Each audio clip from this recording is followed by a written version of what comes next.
Dolores builds upon her army of robot zombies. Bernard gets a look inside Abernathy's head. Maeve and Hector blow Sizemore's mind. And we're introduced to two more of the Delos parks. God, it's kind of a lot happened, huh? It's HBO's Westworld, Season 2, Episode 3. Virtu e Fortuna.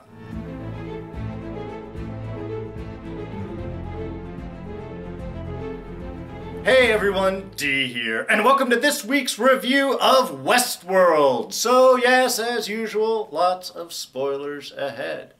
Alright, so yes, as I said, a lot of stuff happening, nothing really big. I mean, well, we get kind of a cool big battle sequence at the end, but a lot more of moving story. You know, it's definitely one of those middle episodes here, where we're just kind of putting pieces together and moving people around. Still a good episode, some great insight, some fun little moments, and a lot of people dealing with, I don't know, a world bigger than they can expect, larger than they can deal with, which I guess, again, kind of a lot of the episodes here with Westworld. But first off is our new parks. Hey!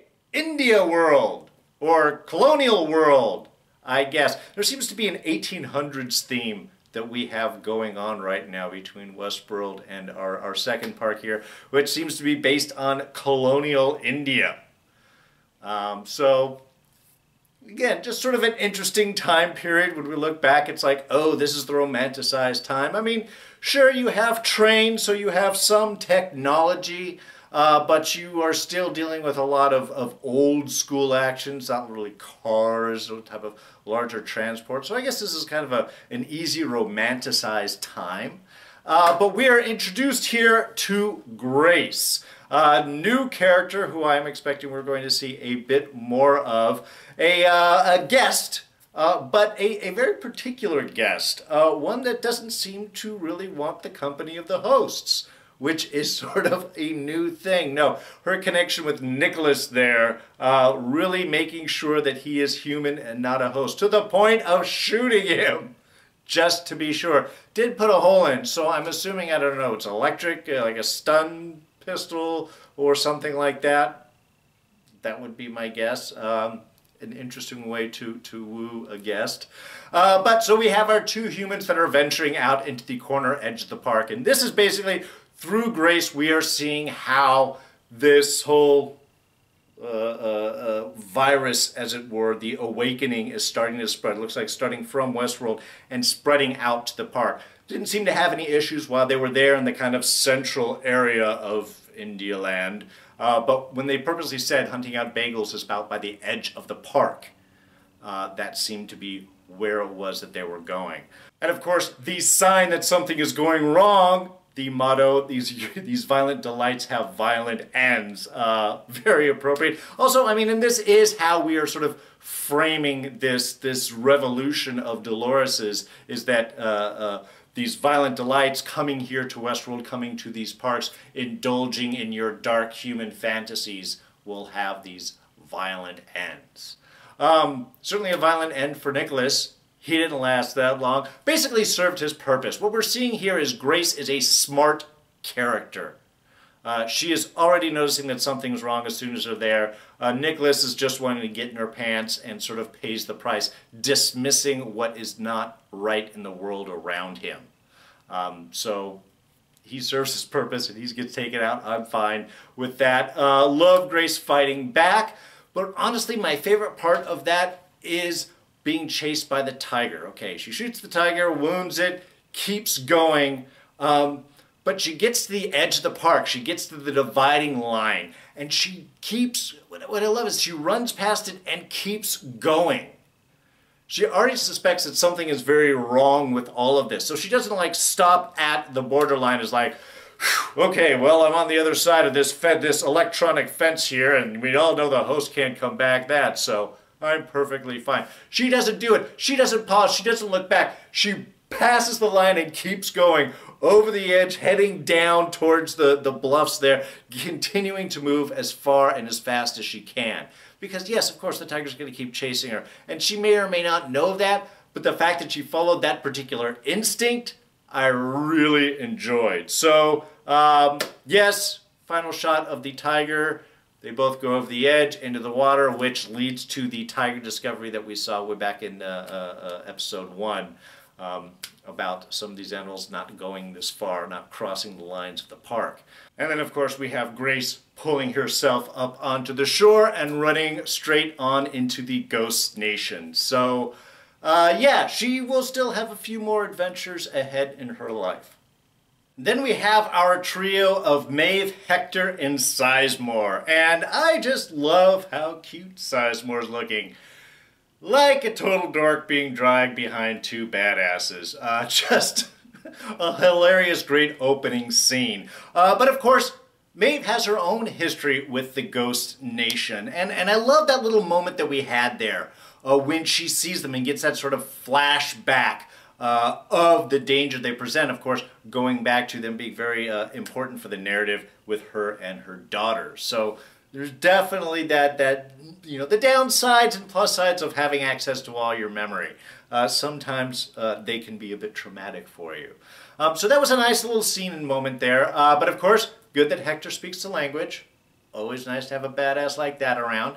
And I did enjoy how, when it kind of came to a head, how Hector was still trying not to shoot at the Ghost Nation. I mean, part of me was like, well, if you shoot one of them, that's probably just going to piss off the rest of the nation. But also, his battle is not with the other hosts.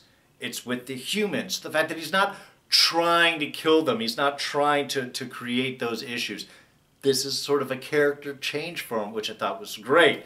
Of course, having to do that because Ghost Nation wants Sizemore and Maeve not really willing to give him up. He still has uses, and I'm glad that he was able to sort of prove that usefulness immediately with the elevator, knowing where it was and to get out, like he says, have to get underground. So I love that moment that he was, you know, again, instantly proving the reason of why you're saving his life.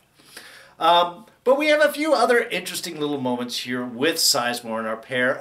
Mostly is the little relationship between Maeve and Hector definitely throwing Sizemore off. And I love that. You know, it's just one of those examples of people not being able to deal with the reality that's going on right in front of them. You know, not being able to accept these new change. You have your defined narrative and this isn't fitting in. It's in fact cognitive dissonance for a perfect example. Sizemore is caught up in the programming that these two have had, and now that they're acting outside of that programming, having a relationship where he sees none of it is supposed to be, was fabulous to sort of watch him try and wrap his head around this whole new reality. I thought it was really enjoyable. And of course, we get a little insight, because there's some specifics that deal with Sizemore, most notably that Hector is kind of Sizemore's, I don't know, ideal badass self, the way that he wants the world to see him, his own kind of inner hero villain. Because, yes, Anna, the old relationship in Hector's life, was based off of a girlfriend that Sizemore had. Things didn't totally work out, so we used that pain, used that relationship to build inside of Hector. And of course, giving that little moment where even Hector's breaking away and talking about his connection in with Maeve, still using Sizemore's words. So, he can't entirely necessarily break away from his programming. Those are the memories that he has. But certainly taking it in a new direction that's really throwing Sizemore off. But the final two little bits we got are, well, let's just say dragon with the, she's got a dragon using that flamethrower. That's a way to introduce yourself. Set a security guy on fire and have him run past. Oh man, I love Hector's badass friends. But we get to find Felix again. And Sylvester, and I'm glad Sylvester's there too. Mostly I was really happy to see Felix. And I love that Maeve kind of has that response too. You know, it's kind of like, you know, it's the wrong place, but I'm kind of glad to see you. Are you all right? Even Felix's response, we are so far past my comfort zone. We left my comfort zone a long time ago. However way he said it, I thought it was perfect. I was really just excited to have him kind of back. And yes, it's good to see Sylvester there. Still a pain in the ass. Of course, he's the guy that would get the grenade underneath his head that you can't move or you're going to set the grenade off and blow yourself up. Yeah, you wouldn't do that to Felix. Sylvester, you would. So now we have additional members of the gang heading out. But Sizemore not really good at directions there. He did say that he needed a sign. He doesn't know his way around. He can read signs. But I guess what he thinks is the Klondike area, not too far from the homestead where Maeve is going, actually ends up taking him right into S-land, Shogun land, or Samurai land. They just said S-land, so we're not sure which way they're going to go. But yes, our second park, or the third park we're seeing, if we count Westworld as one, which is going to lead to some new adventures, because I'm getting an idea this is not anywhere near the homestead where Maeve is intending to go. But I also am a little curious, what was Sizemore digging out of the ground there? Why was he digging in the snow to pull out that head? I mean, it's a good idea once you see it to get out of there, but why were you digging in the snow, man? Now, Dolores, of course, is moving her army forward, her plans forward, and here gets some nice range, I think, from being the hardcore leader to being a very vulnerable daughter, all within this episode. Of course, showing up at the fort, the total badass, throwing it all down, really living that Wyatt persona. And I love the fact that that's how she introduced herself, that the name of Wyatt is the one that they're going to recognize. And it doesn't really throw the general off too much that Wyatt is Dolores. Certainly not with her demeanor, not with her language, not taking any guff, and certainly after revealing that army of robot zombies behind her, just all sort of stumbling out of the woods. I think that's an impressive shot. I believe, and her no-nonsense, no guff, nothing. This is the way things are, this is the way that things are going to be, this is the way it's going to work, and you're all going to die unless you follow me. And these people know it. So that was great. Just that strong introduction right there. And of course, ending up with the acceptance of the name Wyatt. Yes, of course, Wyatt. Come on in. I don't know who this Delores person is. You're definitely Wyatt. But there, of course, she gets to run into her dad and Bernard, obviously, who gets to a little poke inside of Abernathy's head. But I love that reaction that we have, because here we're seeing a lot of that longing inside of Dolores. I mean, it was a real beautiful scene that she had there with her dad as she's really starting to reach out. I mean, she sees first, and you know, it's even there. From the beginning, it's kind of funny because she's seeing her dad. She's like, oh my God, what have they done to her? Don't you remember? And of course, Teddy, he's not remembering this. They had to replace Abernathy out after he all short-circuited and Dolores had a different dad. So the fact that Dolores is feeling this loneliness and now having this connection that she can reach out, but the other person that's closest to her doesn't have that, again, is that separation. Really, I thought was kind of a tight moment there. And then when she sits with her dad, and it does kind of have that reach out, you know, you're thinking he's just going to react, it's going to be hard, she's going to try and reach and respond and reach out to him, and he's not going to be able to recognize anything, he's just caught up in his loot. But then no, he does. And really, I gotta say, that got me all teared up. Because there was that, he recognized, and then they had that shared memory, and she wants to reach out, and she so much, again, wants to share all this stuff that she's going through. She wants to have this conversation with somebody close to her, somebody they can understand. But even her attempts to do so fall on deaf ears, effectively, because all that Abernathy can do is just repeat these scripted lines that he has within these narratives, or what they describe it, these couple of shelled, barely there narratives that he's jumping and flipping back and forth between. So really, it was just kind of a heart-wrenching moment there of Dolores really trying to reach out. And having that moment, I wasn't sure which would be better, if not having that moment or having that moment to connect, and then finding out that that's just false, that's just words, that's just a repeating loop that he's caught in. So suddenly that moment that she has of that connection that's there just suddenly disappears. And I thought we had a really nice scene between Bernard and Dolores too. How she is asking him for help and not commanding. You know, in a way, there's that respect line. She tells Teddy later on, maybe not all of us are meant to survive this. Repeats that actually to Major Craddock also. Not all of us are really meant to survive this. Bernard, though, of course, she's got a bigger connection. And it was interesting how she's like, you don't even know who you're based off of. Do you have any memory of that? The fact that he's never been outside of the park and she has, I thought, memory-wise, was really interesting. It's just, there are really two different dynamics of Dolores, who has this whole memory and this sort of awakening, whereas Bernard, who is in a way free, but still chooses to live the life that he was given, is still choosing to be Bernard and choosing to be that character. And it's useful because it gives him as a bridge between kind of both worlds. But just sort of interesting how the two of them are dealing with these new circumstances, these new positions that they've been put in. We also have a little bit of Dolores' motivation there. I want to dominate this world. That's thoughtful, kind of scary. But she brings up a real interesting point at the end here when she's talking about the difference. It was that we've got humans that can die and are fighting for things, and then we also have us who cannot die, but do we also not mean to survive? There is beauty in what we are. Do we not also deserve to survive?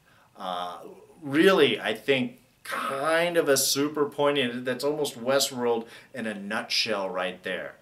It's the different, the new, doesn't it also have a right to fight to survive the same way that humans fight to survive? Is that the placement of new life, its right to try and persist. So I thought it was just a really kind of beautiful scene there. But of course this leads to the whole Abernathy discovery, which was awesome. I love the fact that Bernard is tapping into this and starting to recognize things, and we don't really know if he gets any actual information. He does get to that one point where it says a single-use key, or one-time key, you know, one-time use key. I think that's what it said. And he just did the afterwards. So I don't know if he used that to be able to go in and access the information, and if that's the case, is it no longer accessible to anyone else? Or does he just recognize, you know, he knows that it's this complex code, he knows that it's all of this data, that's all super highly protected data, but does he start to recognize what that data is yet? That's still something we're getting teased with.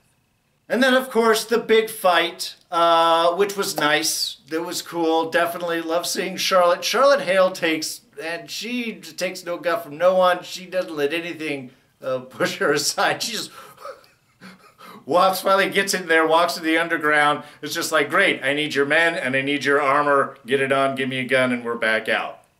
Which I thought was beautiful. But they're using the attack as kind of a feint in order to go in through the back and get Abernathy. I thought that was kind of brilliant on her part. Certainly the X-Men that she brought probably not feeling so good about it. But I did like that sequence. I loved how it was built up. I love the scouts saying that they're coming up from under the ground. That's something we're not expecting. But even the whole attack I thought was really well done. Just again, from all character standpoints, because we have, I love when the cars come up. I mean, they've been introduced to the gun, so we have sort of an expectation that that's not big outside of their world. But the cars were. And I love the pause that we had on the Confederales when they saw the cars and they were just kind of stunned for a moment. Like, what is that? It's not anything I recognize. It doesn't look like anything to me, except it's coming at them with shooting guns. So I love that just little moment there of that sort of interaction. And the same thing we had once we have Hale sending her men in to go and get Abernathy. When that happened, as soon as the door blows open, that Bernard pulls out his thing, takes his little pad, hides it underneath him, and jumps and kind of covers himself in the corner. Reacts instantly that this is a danger that they know is that Abernathy is coming all in. I mean, he did give that warning, to which Dolores was like, yeah, let them come. Smart.